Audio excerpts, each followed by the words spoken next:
अगर हम लोग जो बाहर हैं, जो ऐसी मतलब एलीट यूनिवर्सिटीज़ में हैं, अगर हम लोग भी ये ख्याल रखें कि हाँ, हम किस तरह से वही छोटी सी अपॉर्चुनिटी कश्मीरी बच्चे या जो भी बाहर बैक होम, चाहे वो कहीं पे भी हो, इंडियन स्टूडेंट्स के लिए कहीं बाकी यूनिवर्सिटीज़ में क्यों ना हो, वो पहुंचाया जा सके। तो मुझे लगता है कि एक थोड़ा वो एक इकोसिस्टम बन सकता है जहाँ पे आपके पास यूनिवर्सिटी एजुकेशन है और फिर आपके पास ये ऑल्टरनेट मीन्स ऑफ एजुकेशन भी है, जिससे एटलीस्ट एक इन्फॉर्म्ड नैरेटिव बन सकता है जिस टॉपिक के बारे में भी बात की जाए।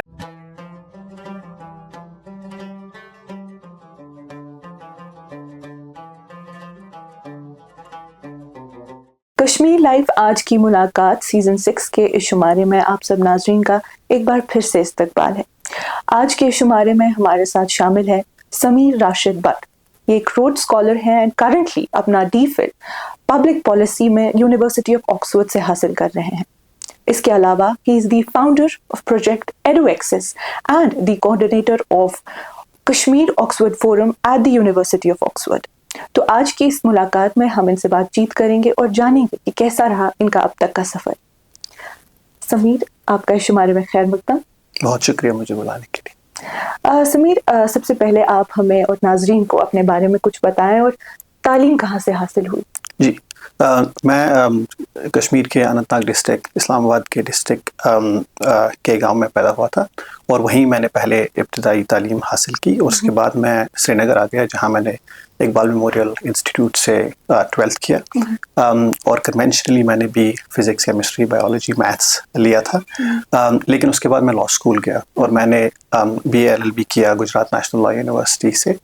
और जहाँ से फिर मैं आगे यूनिवर्सिटी ऑफ ऑक्सफोर्ड गया। यूनिवर्सिटी ऑफ ऑक्सफोर्ड में मैंने 2 मास्टर्स किए, एक पब्लिक पॉलिसी में और दूसरा ग्लोबल गवर्नेंस में। और अब मैं वहाँ PhD, जिसको आपने जो DPhil है जिसको कहते हैं, हाँ, DPhil पब्लिक पॉलिसी में कर रहा हूँ, जो कि मेरी डिग्री का नाम है, लेकिन मेरा प्रोजेक्ट जो है वो इंटरनेशनल लॉ पे है और जो कि अभी बहुत ही एक हॉट टॉपिक है, स्पेशली आर्म्ड कॉन्फ्लिक्ट्स के रिलेटेड, और वही मेरा टॉपिक है डिसर्टेशन का। ओके समीर, आपने कई स्कॉलरशिप्स हासिल की हैं, वो रोड स्कॉलरशिप हो या क्लैरेंडन फंड हो या इसके अलावा भी आपने कई स्कॉलरशिप्स हासिल की हैं, which is quite remarkable as well.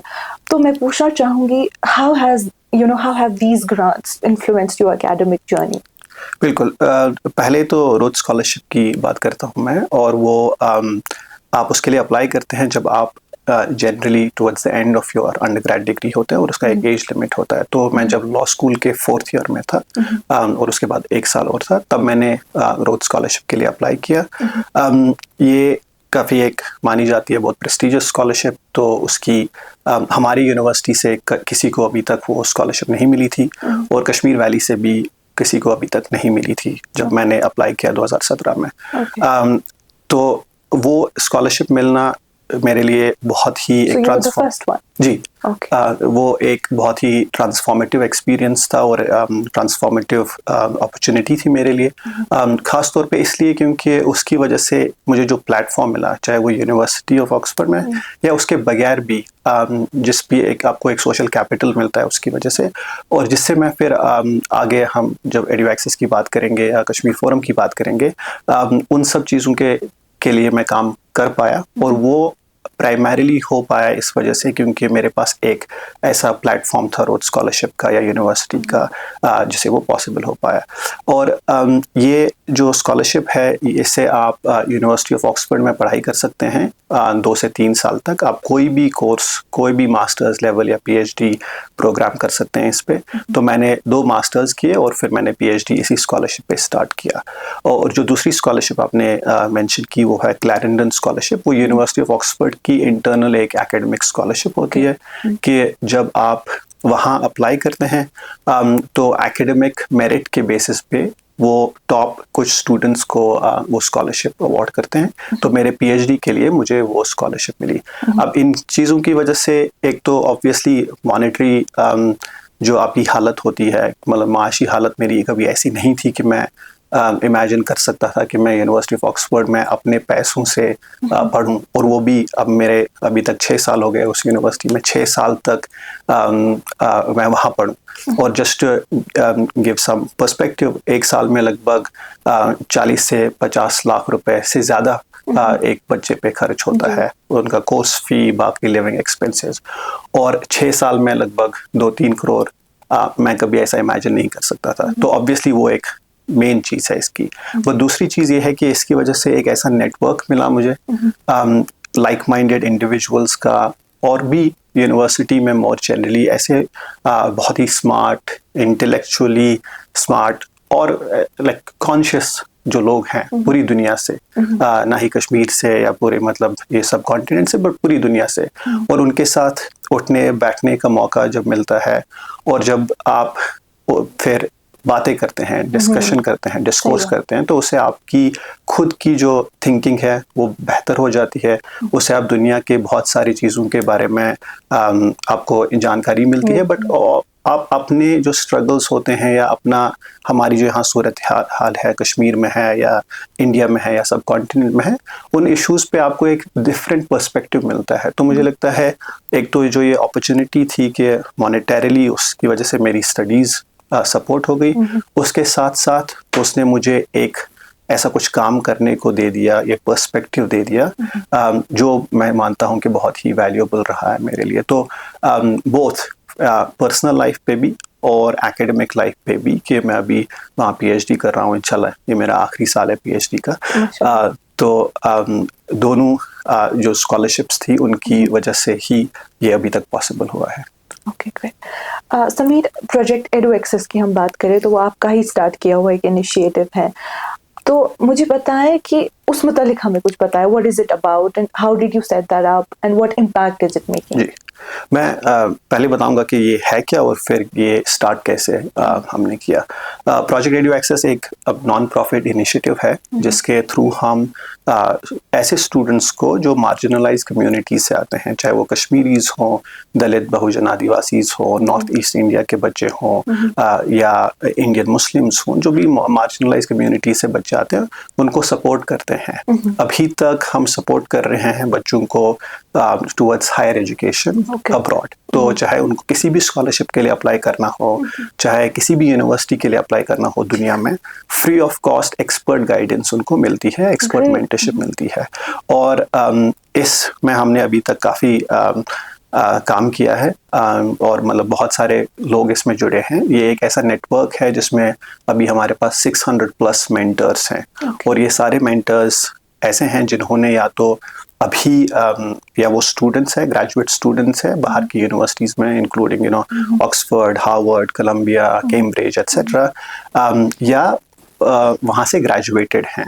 तो उसमें काफ़ी कश्मीरी ग्रेजुएट्स और ग्रेजुएट स्टूडेंट्स और बाकी भी Indian Muslim, Dalit Bahujan Adivasi students involve हैं।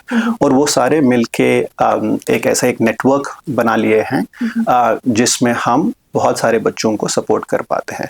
अब इसकी मतलब इब्तिदा कैसे हुई, वो जब मुझे रोज स्कॉलरशिप मिली, जैसे आपने बताया, ये पहली मतलब मैं कश्मीरी पहला बच्चा था जिसको ये स्कॉलरशिप मिली, तो उस टाइम पे थोड़ा ये न्यूज़ में आ गया। तो उसके बाद काफ़ी बच्चों ने मुझे रीच आउट किया सोशल मीडिया पे इधर उधर, और मैंने भी कुछ मतलब ऐसे थोड़े अवेयरनेस सेशंस किए यूनिवर्सिटीज़ में। और फिर बच्चे कॉन्स्टेंटली रीच आउट करने लगे कि ये किस तरह करते हैं, ये क्या है, ऑक्सफोर्ड क्या होता है। बिल्कुल। तो उसमें मैंने लोगों को इंडिविजुअल लेवल पे स्टार्ट किया, असिस्ट करना, गाइड करना जितना भी मेरे से हो सकता था। और जहाँ पे भी पॉसिबल होता था कि अगर मैं नहीं कर पाता था तो मैं किसी के साथ उनको कनेक्ट करता था, स्पेशली अगर वो मेरे डिसिप्लिन के नहीं होते थे। तो 1-2 साल में हमने देखा, ये 2018 की बात है, 18, 19, 20 की बात है, तो हमने देखा कि रोज स्कॉलरशिप के लिए जो कश्मीरी स्टूडेंट्स का खास तौर पे एप्लीकेशन रेशो था वो बहुत बढ़ गया था पहले। और मुझे ये मतलब जो इंडिया सेक्रेटरी है रोज स्कॉलरशिप के, उन्होंने बताया कि पहले उनको बहुत कम एप्लीकेशंस आती थी कश्मीरी स्टूडेंट से, लेकिन अब कुछ 1-2 साल में जो है बहुत बढ़ गई है। और दूसरा ये कि उनकी क्वालिटी ऑफ एप्लीकेशंस भी काफ़ी अच्छी हो गई है, और उसमें से कुछ कश्मीरी बच्चे जो हैं शॉर्टलिस्ट भी हो रहे थे इंटरव्यूज़ के लिए, जो कि अगर आप इंडिया लेवल पे देखें देखें जितने भी लोग अप्लाई करते हैं बहुत एक छोटा सा प्रपोर्शन होता है जो शॉर्ट लिस्ट होते हैं। उसमें 5 या 6 कश्मीरी बच्चों का शॉर्ट लिस्ट होना बहुत बड़ी बात थी उस टाइम पे। तो हमने मतलब मैंने ये सोचा कि चले कुछ तो है जो चलता है, there is something that's working. उसके बाद दूसरी बात इसमें ये साथ में थी कि मैं ऑक्सफोर्ड में जब था तो हम जब आसपास देखते थे कि हमारे जैसे लोग और यहाँ कौन हैं, क्योंकि एक दुनिया की रैंकिंग्स के हिसाब से अगर आप देखें तो बेस्ट यूनिवर्सिटी है, तो इन एलीट यूनिवर्सिटीज़ में बच्चे कहाँ से आते हैं? वहाँ बहुत सारे इंडियन स्टूडेंट्स थे, बिल्कुल, लेकिन अगर आप थोड़ा सा डीपर लेवल पे देखें कि वो कहाँ से आते हैं, वो एक स्टार्क रियलिटी वहाँ पता चलती है कि जनरली वो बच्चे या तो टॉप एलीट यूनिवर्सिटी जो इंडिया में ऑलरेडी है, Stephens, Delhi university, IITs, national law universities, वहीं से आते हैं, या प्राइवेट जो टॉप इंस्टीट्यूट्स है।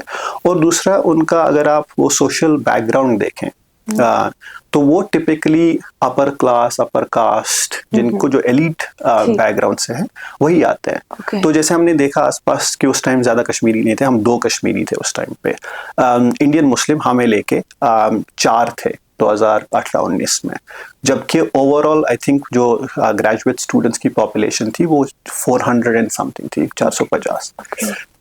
दलित, बहुजन, आदिवासी स्टूडेंट हमें कोई ऐसा दिखा नहीं अपने नेटवर्क में। नॉर्थ ईस्ट इंडिया के बच्चे हमें दिखे नहीं। तो हम ये इसके बारे में और सोचने लगे कि क्या होता है जो आपको यहाँ तक लाता है। तो हमें लगा कि एक नेटवर्क होना बहुत ज़रूरी है जिसमें आपको वो गाइडेंस मिले, सपोर्ट मिले, आपको वो स्किल्स जो कि अपने आप की अपने जो हमारी स्टोरी है पर्सनल स्टेटमेंट में हो या CV में हो, किस तरह आप लिखें, वो एक स्किल होता है।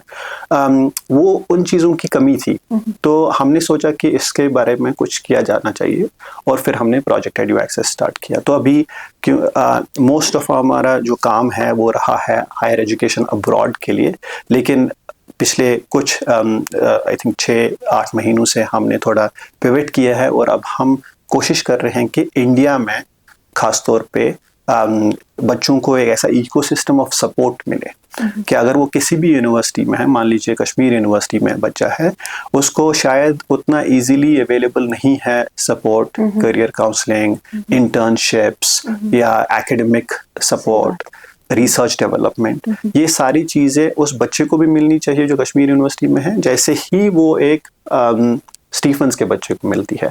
अब ये एक बहुत बड़ा इंफ्रास्ट्रक्चरल इशू भी है कि अगर यूनिवर्सिटी में इंफ्रास्ट्रक्चर नहीं है तो कैसे किया जाए, लेकिन हमारा मानना है कि एक इकोसिस्टम ऑफ सपोर्ट उस इंफ्रास्ट्रक्चर के बावजूद, चाहे वो हो ना हो, बनाया जा सकता है, क्योंकि आजकल टेक्नोलॉजी का ज़माना है। हम बहुत सारे ऐसे इंटरवेंशंस कर सकते हैं जिससे उस बच्चे को वो सपोर्ट मिले। तो अभी इंटर्नशिप्स हम एक पूल ऑफ अपॉर्चुनिटीज़ क्रिएट कर रहे हैं, जिसमें बच्चों को research assistantships, internships, field visits, scholarships Indian universities में, इंडियन ऑर्गेनाइजेशंस में करने का मौका मिलेगा। और ऑब्वियसली हमारा सारा काम जो है हमेशा से रहा है और रहेगा भी फ्री ऑफ कॉस्ट बच्चों के लिए, और हम उसमें कभी भी कोई मतलब जो हमारा मॉनेटरी या तो कोई ना तो 1 रुपए भी हम किसी से नहीं लेते और लेना भी नहीं है हमें, क्योंकि द होल पॉइंट इज कि एक्सेस को डेमोक्रेटाइज किया जाए। जो एक्सेस अभी तक कुछ लोगों के पास है वो बाकी लोगों के पास भी इक्वली होना चाहिए। समीर, बातचीत बनी रहेगी, यहाँ पे लेंगे एक छोटा सा ब्रेक।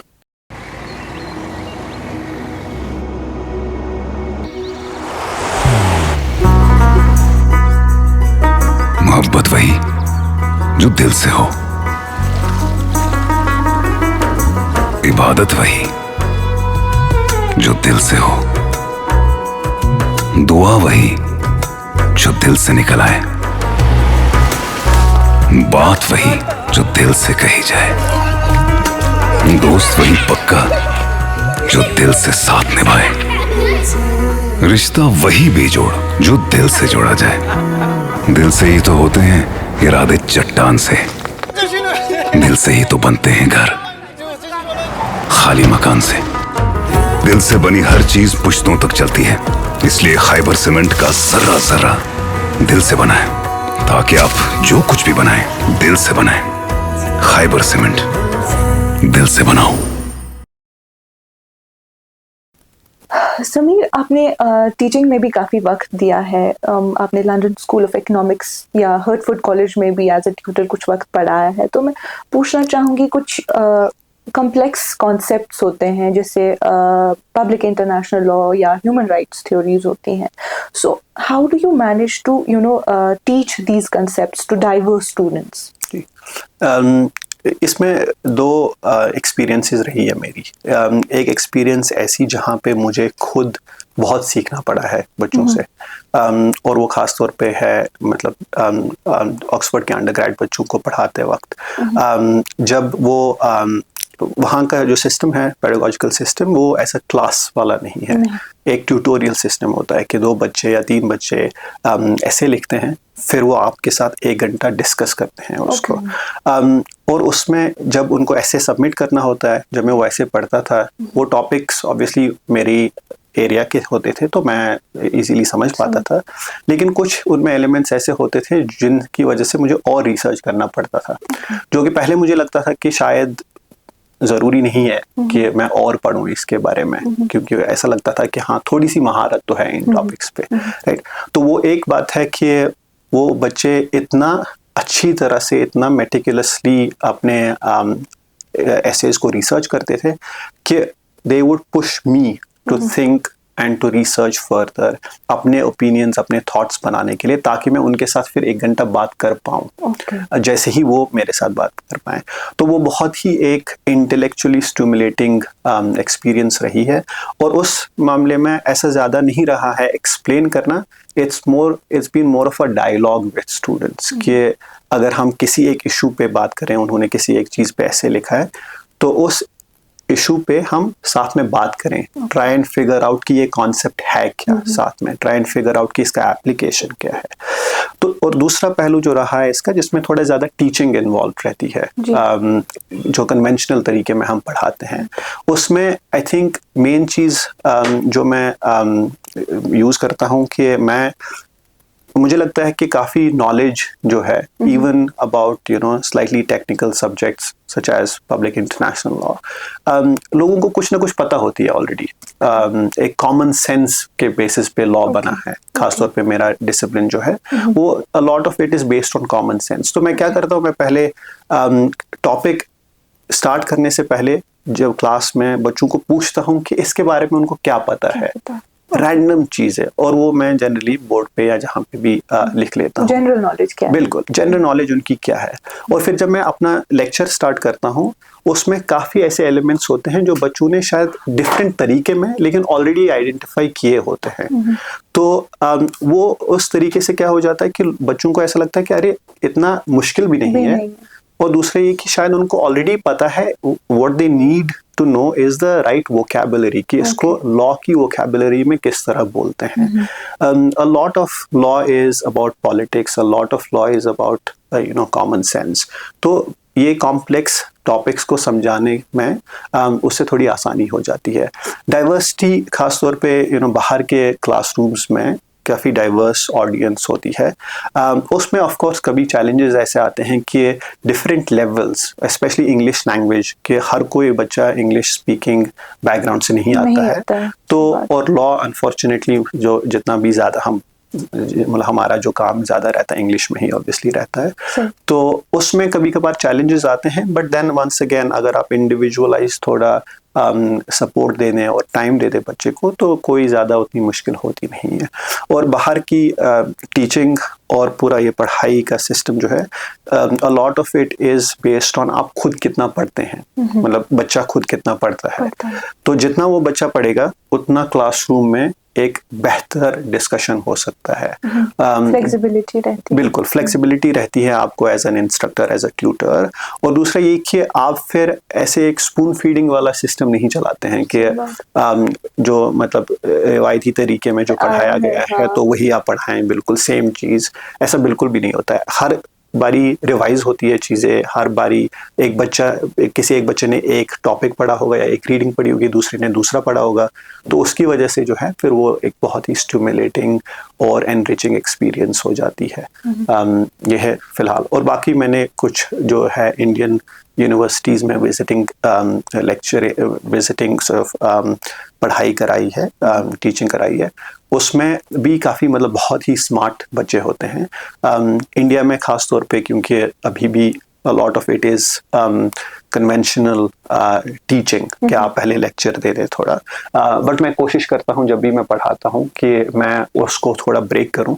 उतना कन्वेंशनल तरीके में ना तो कन्वेंशनल असेसमेंट करूँ कि हाँ आप एक एग्ज़ाम लिख लें, और ना ही कन्वेंशनल पढ़ाई कराऊँ, क्योंकि मुझे लगता है कि मैंने क्लासरूम से ज़्यादा बाहर डिस्कशंस में सीखा है, और अगर वही डिस्कशन वाला हम क्लासरूम में लाएं तो मुझे लगता है कि एक बच्चा बहुत बेहतर सीख सकता है उससे। ओके समीर, चूँकि आप डीफिल हासिल कर रहे हैं पब्लिक पॉलिसी में एंड आपको IHL के रिगार्डिंग भी काफ़ी ज़्यादा एक्सपीरियंस है, सो अगर मैं आपसे पूछूं where do you see the future of international humanitarian law and its role addressing the modern conflicts? बिल्कुल, ये बहुत ही अनफॉर्चुनेटली हॉट टॉपिक बना है पिछले ख़ासतौर पे 1-1.5 साल से, जो फ़लस्तीन में ख़ासतौर पे जिस तरह से जेनोसाइड या जिस तरह से मिलिट्री असॉल्ट हो रहा है, और उसकी वजह से एक जो ये इंटरनेशनल लीगल ऑर्डर, ख़ास तौर पे इंटरनेशनल ह्यूमैनिटेरियन लॉ, जो कि मैं नाज़रीन के लिए बताना चाहूँ कि इंटरनेशनल ह्यूमैनिटेरियन लॉ वो लॉ है जो वॉर के टाइम अप्लाई होता है। कि वॉर किस तरह लड़ी जाती है, वॉर में कौन सी चीज़ें जायज़ है लीगली, कौन सी चीज़ें नहीं कर सकते हैं, ये सारी चीज़ें, और इनके बारे में बहुत ही ज़्यादा डिबेट्स हुए हैं पिछले 1-1.5 साल में। क्योंकि ख़ास तौर पे जब एक तो उससे पहले रशिया यूक्रेन वॉर स्टार्ट हुआ था और उसके बीच में बहुत सारे डिबेट्स हो रहे थे, और साथ ही में फिर जब इज़राइल ने जो अटैक स्टार्ट किया पैलेस्टाइन पे, गाज़ा पे, वो बहुत ही चैलेंजिंग रहा है पूरे इंटरनेशनल लीगल ऑर्डर के लिए। क्योंकि मैंने पहले ही भी बताया कि लॉ जो है, a lot of it is also politics. Even though international humanitarian law के रूल्स बहुत क्लियर हैं कि आप किसको टारगेट कर सकते हैं, आप कितना डिस्ट्रक्शन कर सकते हैं, आप किस तरह से टारगेट कर सकते हैं, लेकिन फिर भी अनफॉर्चुनेटली वेस्टर्न कंट्रीज़ की हिपोक्रेसी अभी बहुत ज़्यादा एक्सपोज हुई है कि वो जो स्टैंडर्ड्स अपने आप पे अप्लाई करते हैं, ख़ास तौर पे अगर आप रशिया यूक्रेन पे देखें, जो स्टैंडर्ड्स वहाँ अप्लाई करते हैं वो इक्वली वो स्टैंडर्ड्स वो इज़राइल पैलेस्टाइन पे नहीं अप्लाई करते हैं। आपने अगर इसके बारे में बहुत लोगों ने लिखा भी है कि जब भी किसी हॉस्पिटल में बॉम्बिंग हुई रशिया की वजह से यूक्रेन में, तो इंटरनेशनल लेवल पे बहुत ह्यू एंड क्राई हुआ। हर एक कंट्री ने बताया कि ये गलत है, बिल्कुल, और उन्होंने बेसिस लिया कि ये इंटरनेशनल ह्यूमैनिटेरियन लॉ को वायलेट करता है। और जब सिमिलर या उससे बहुत ज़्यादा मैसिव स्केल पे इज़राइल पैलेस्टाइन पे करता था वो सब और कर रहा है, उस टाइम पे एक ग्रे एरिया वाली जो वो डिफेंस लेते हैं कि we don't know what has happened, right, we don't know the facts and we think that they are complying with international humanitarian law. तो international humanitarian law as a body, उसका role मेरे हिसाब से अभी भी है और रहेगा, and there are a lot of people who are using international humanitarian law to hold people to account. जैसे आपने देखा होगा कि अरेस्ट वारंट्स हो गए, उसमें इंटरनेशनल क्रिमिनल लॉ का एक बहुत बड़ा एलिमेंट होता है, लेकिन इंटरनेशनल ह्यूमैनिटेरियन लॉ भी सपोर्ट करता है उसमें, कि वो अरेस्ट वारंट्स हो गए हैं एक सिटिंग प्राइम मिनिस्टर या एक सिटिंग डिफेंस मिनिस्टर के खिलाफ, जो कि एक बहुत बड़ी चीज़ है अगर आप पॉलिटिकली उसको देखें। अब वो एनफोर्स होगी कि नहीं, वो एक दूसरा सवाल है। इंटरनेशनल लॉ में हमें अक्सर बताया जाता है कि इंटरनेशनल लॉ नहीं है क्योंकि उसमें एनफोर्समेंट नहीं है, लेकिन बहुत अलग तरीक़ों से एनफोर्समेंट होती है। तो जो आपका सवाल था कि जो मॉडर्न चैलेंजेस है या मॉडर्न कॉन्फ्लिक्ट्स हैं, उनमें इंटरनेशनल ह्यूमैनिटेरियन लॉ क्या रोल प्ले कर सकता है या उसके क्या चैलेंजेस है। पहले तो ये है कि हाँ, क्योंकि हमारा इंटरनेशनल लॉ जो है अभी बहुत ही यूरोसेंट्रिक है, तो उस लिहाज से काफ़ी हिपोक्रेसी जो मैंने बताया बहुत एक्सपोज हो गई वेस्टर्न कंट्रीज की, और उसने एट सम लेवल इस इंटरनेशनल लीगल ऑर्डर को भी थोड़ा रप्चर किया। दूसरी बात ये है कि एट द सेम टाइम यही रूल्स हैं जो इंसान को एक कॉन्फ्लिक्ट में प्रोटेक्शन देते हैं। तो हमें और ज़रूरत है कि इन रूल्स पे बात की जाए, इंटरनेशनल ह्यूमैनिटेरियन लॉ की, इन रूल्स के बारे में ज़्यादा पब्लिक नॉलेज भी हो। इनफैक्ट काफ़ी बहुत ही मतलब जो कभी इंसान सोचता है कि अगर सब कुछ गलत हो रहा है लेकिन एक चीज़ क्या है जो अच्छी हो रही है। मेरे हिसाब से इस सब जो बहुत ही सैड है जो भी हो रहा है, बहुत ही गलत है, उसमें एक चीज़ जो मुझे लगता है कि as a international humanitarian law person जो अच्छी हुई है वो ये है कि इंटरनेशनल ह्यूमैनिटेरियन लॉ हर घर में आया है, हर न्यूज़ रूम में आया है। अभी जर्नलिस्ट ह्यूमैनिटेरियन लॉ की बात करते हैं, अभी डॉक्टर्स ह्यूमैनिटेरियन लॉ की बात करते हैं, अभी यूनिवर्सिटीज़ में ह्यूमैनिटेरियन लॉ की बात होती है, जिससे मुझे लगता है कि hopefully as a society, as a global community हम एक उस लेवल पे पहुँचे जहाँ पे हम माने कि हाँ there are certain things that can not happen in an armed conflict. कुछ प्रोटेक्शंस ऐसी हैं जो सिविलियंस या बाकी जो एलिमेंट्स होते हैं आर्म्ड कॉन्फ्लिक्ट में उनको हमेशा है, इर्रेस्पेक्टिव ऑफ क्या हालात है, इर्रेस्पेक्टिव ऑफ कितने भी इम्पेंडिंग आपको सर्कमस्टेंसेस लगें कि ज़रूरत है करना, लेकिन कुछ चीज़ें हैं जो आप नहीं कर सकते। और वो कॉन्वर्सेशन क्योंकि हर घर में मेरे हिसाब से हर न्यूज़ रूम में हुई है, वो एक अच्छी चीज़ रही है। Sameer, you are coordinating the Kashmir Oxford Forum at the University of Oxford. So, आप हमें बता सकते हैं what impact is it making for Kashmir-based scholars? जी, ये एक कोविड के टाइम की इन्वेंशन है। जब हम सब लोग वहाँ, क्योंकि लॉकडाउन काफ़ी ख़तरनाक था, तो हम सब लोग घरों में बैठे हुए थे और वेबिनार्स का ज़माना स्टार्ट हो गया था, हर एक इंसान वेबिनार कर रहा था।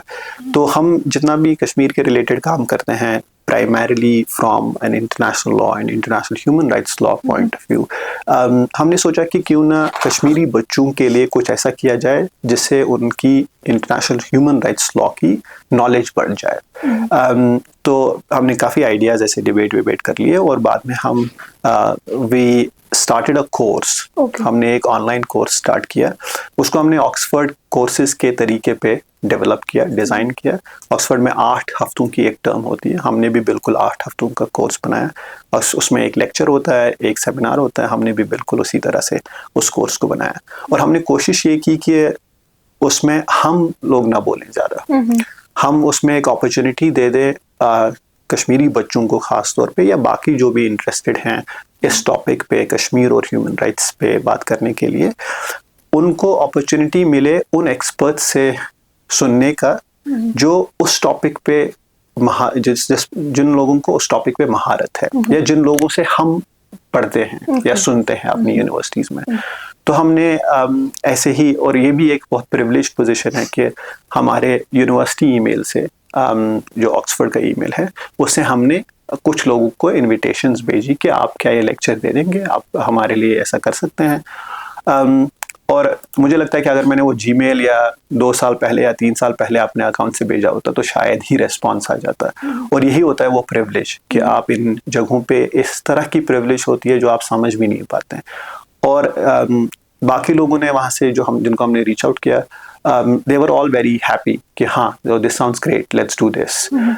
तो हमने उस कोर्स में UN स्पेशल रैपर्टर्स को लाया, जो सीनियर प्रोफेसर्स हैं उनको लाया, लीगल प्रैक्टिशनर्स हैं उनको लाया। इनफैक्ट कुछ ऐसे लोग भी हैं, मुझे याद है हमने फ्रीडम ऑफ असेंबली पे एक लेक्चर किया था, वो उसी बंदे ने लेक्चर लिया जिसने UN के लिए, मतलब in a very simple way, UN के लिए जिसने फ्रीडम ऑफ असेंबली पे लॉ लिखा है एट एन इंटरनेशनल लेवल।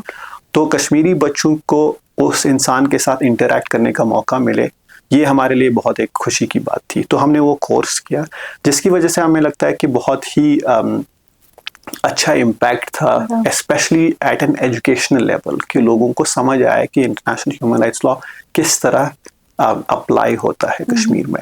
वही हमने 2 साल किया, और उसके बगैर भी जो भी हम एकेडमिक, प्राइमरीली एकेडमिक काम करते हैं इसमें, उससे वो मुझे कभी एडू एक्सेस में दिखती है कि जब मैं कभी बच्चों के डॉक्यूमेंट्स देखता हूँ तो कुछ बच्चे ऐसे हैं जिन्होंने वो कोर्स किया होता है और वो लिखते हैं कि जब इस कोर्स में मैंने ये टॉपिक देखा था तो उसकी वजह से मैं और मुतासिर हुआ, उसकी वजह से मैंने और पढ़ा और मैं अब वही आगे करना चाहता हूँ। तो एक बहुत ही वो क्रॉस कटिंग तरीके में ये इम्पैक्ट दिखता है, लेकिन प्राइमरीली जो हमारा इसमें मोटिव था वो ये एजुकेशनल मोटिव था कि कश्मीरी बच्चों या बाहर के जितने भी बच्चे इस टॉपिक में इंटरेस्टेड हैं उनको इस टॉपिक पे एक बहुत ही इन्फॉर्म्ड तरीके की ओपिनियन मिले, इन्फॉर्म्ड तरीके की नॉलेज मिले। क्योंकि हम कश्मीर में रहते हैं, हम सब लोग जो भी कश्मीर में हैं किसी न किसी तरह हमें ह्यूमन राइट्स के बारे में पता है, लेकिन एक इन्फॉर्म्ड डिबेट के लिए आपको ज़रूरी है कि आप वो अच्छे से वोकैबुलरी, वो लॉ सीखें, और वही उसका एक मेन पर्पस था। और मुझे लगता है कि वो जो ऑब्जेक्टिव है वो हमने खुद तो बताना नहीं चाहिए, लेकिन ऐसा लगता है कि अच्छी तरह से वो फुलफिल किया।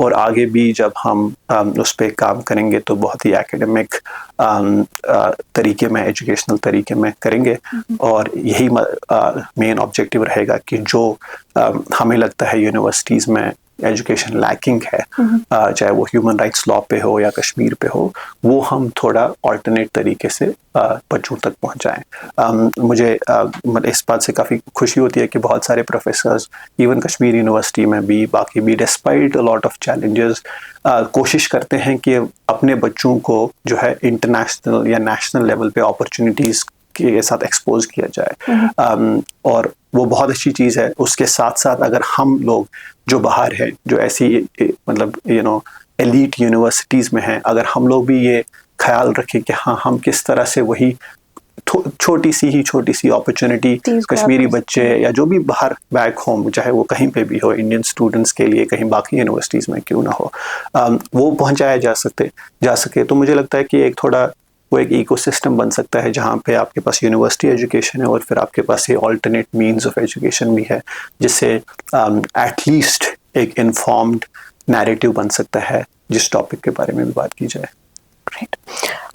समीर, यहाँ पे बढ़ेंगे अपने रैपिड फायर राउंड की तरफ। Okay, first question, which real world conflict do you think is the biggest challenge for IHL today? Undoubtedly the Israel Palestine conflict. मैंने उसके बारे में बात भी की कि उसने जिस तरह से एक्सपोज किया है वेस्टर्न हिपोक्रेसी को और जिस तरह से इंटरनेशनल ह्यूमैनिटेरियन लॉ को चैलेंज किया है, that's the biggest conflict right now. Okay, one legal concept you love teaching the most? I think customary international law एक कॉन्सेप्ट है। उसमें दो एलिमेंट्स होते हैं, एक स्टेट प्रैक्टिस और दूसरा ओपिनियन यूरिस। और जिस तरह से लिखा जाता है लैटिन में है, तो ऐसा लगता है कि ये किसी की ओपिनियन होगी, ओपिनियन ऑफ जूरिस्ट। इसमें गलती से कुछ लोग समझते हैं, और वो टॉपिक मुझे समझाने में बहुत अच्छा लगता है, क्योंकि मैं उसमें एक रियल लाइफ एग्जांपल देता हूँ, जैसे एक दरवाजे से अंदर आने की एक एग्जांपल, और कैसे वो प्रैक्टिस ओवर टाइम, जैसे अगर हम जब इस रूम में आए थे तो हमने दरवाजे के बाहर ही अपने जूते निकाले थे। अब यहाँ पे किसी ने हमें बताया नहीं कि ऐसा कोई रूल नहीं लिखा है, लेकिन इवेंचुअली बार बार ही अगर हम करेंगे तो ये एक कस्टम बन जाएगा इस न्यूज़ रूम का, फॉर एग्जांपल, कि जब भी कोई अंदर आ जाए तो वो अपना जूता बाहर रखता है as a sense of obligation. और इसी तरह इंटरनेशनल लॉ में भी होता है कि अगर कोई स्टेट्स, कंट्रीज, अगर वो कोई चीज बार बार करें विथ अ सेंस कि हाँ उनको ये करना चाहिए, तो वो लॉ बन जाता है। चाहे वो लिखे लें उसको या नहीं लिखे, वो लॉ बन जाता है, और वो उसके then they are bound by it. ये कॉन्सेप्ट मुझे समझाने में काफी मजा आता है। Okay. One piece of advice for marginalized students pursuing higher education? I think there is a lot that is possible. बहुत सारी चीज़ें ऐसी है जिनको ओवरकम किया जा सकता है। ऑफ कोर्स ये स्ट्रक्चरल इश्यूज हैं, हम बहुत ही सिस्टमिक सॉल्यूशंस के बगैर इनको ठीक नहीं कर सकते। ऐसा नहीं कह सकते कि हर एक बच्चे एक समान है या हर एक बच्चे को सिमिलर अपॉर्चुनिटीज़ है, नहीं है बिल्कुल भी। लेकिन कुछ चीज़ें हैं, अगर इंसान थोड़ा सा आजकल के ज़माने में, क्योंकि इतना इन्फॉर्मेशन अवेलेबल है, इतने रिसोर्सेज ऑनलाइन अवेलेबल है जो फ्री ऑफ कॉस्ट है, अगर इंसान बस थोड़ी सी सीरियसनेस के साथ वो देखे, उनको एक्सप्लोर करे।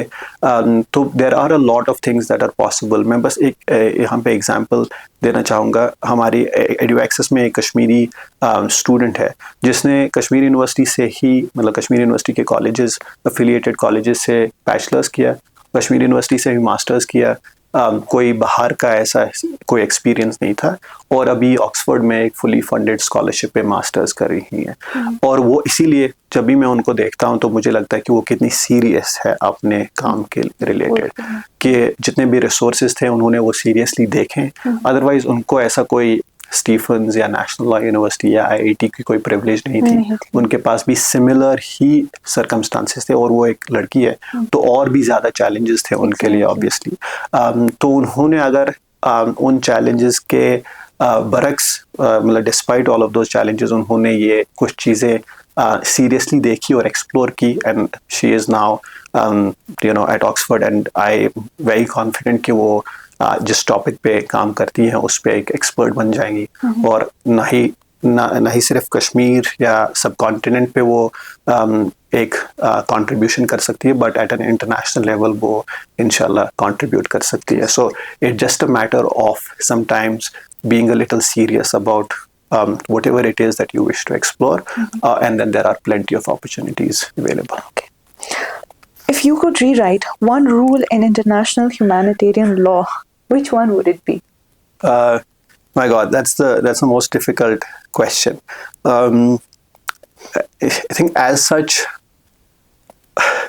क्योंकि लॉ में इतना ग्रे एरिया होता है कि आप को रीराइट करने की ज़रूरत नहीं है। यू जस्ट नीड टू से कि इस तरह रूल होना चाहिए। I think the law on targeting, कि किस तरह से आर्म्ड कॉन्फ्लिक्ट में टारगेट किया जा सकता है एक इंडिविजुअल को, वो मैं रीराइट करना चाहूँगा, with the aim to infuse more restrictions on when you can target. ये एक कोई नई बात मैं नहीं कह रहा हूँ। इस पे इंटरनेशनल रेड क्रॉस कमेटी जो है, जो इंटरनेशनल ह्यूमैनिटेरियन लॉ पे सबसे ज़्यादा काम करते हैं, उनका भी सिमिलर ओपिनियन है कि कुछ रिस्ट्रिक्शंस अप्लाई होती हैं, even though they are not written in law at this point of time. मुझे लगता है कि वो एक बहुत सिग्निफिकेंट एक मोमेंट हो सकता है, especially in relation to कि कितना डिस्ट्रक्शन होता है जब एक वॉर स्टार्ट हो जाता है, क्योंकि वो फिर शायद होपफुली लिमिट कर सकता है कि आप किसको टारगेट कर सकते हैं, कब टारगेट कर सकते हैं। Sameer, thank you so much, आप शॉर्ट नोटिस पे आए और आपने अपना कीमती वक्त हमें दिया। बहुत शुक्रिया मुझे बुलाने के लिए। नाज़रीन, आज की मुलाकात में बस इतना ही। बाकी अपडेट्स के लिए बने रहिए कश्मीर लाइव के साथ।